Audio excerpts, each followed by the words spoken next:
জামাত ইসলাম ক্ষমতা আসলে আপনারা শান্তিতে থাকবেন? খুব শান্তিতে থাকবো আমরা।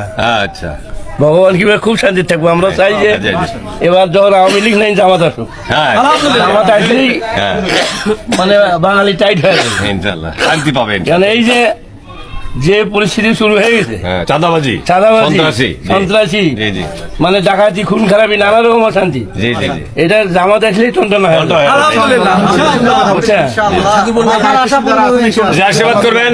আমি আশীর্বাদ করি জামাত জামাতে ইসলাম ক্ষমতায় আসলে খুব সুখেতে থাকবেন আপনারা।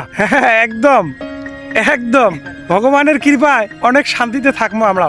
আওয়ামী লীগ সরকার যখন ক্ষমতা নাই, জামাত আসলে সব টনটনা হয়ে যাবে, বাঙালি জাতি একবারে টনটনা হয়ে যাবে। প্রিয় ভাই, এই চরিত্রের অভিনয়টা আমি কোথায় জানি দেখেছি, কোনো একটা মুভির মধ্যে মনে হয় এই চরিত্রের ভূমিকাটা আমার মনে পড়ছে।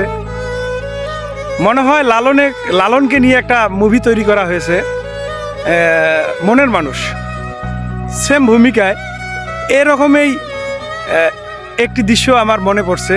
আমি সঠিকভাবে বলতে পারছি না। আর কত ভাই এভাবে তীরের ধনুক ছুড়বেন আপনারা দেশের ভিতরে, আর কত মানুষকে এভাবে উস্কাইয়ে দিবেন? একটু খেয়াল করেন প্লিজ ভাই, একটু খেয়াল করেন।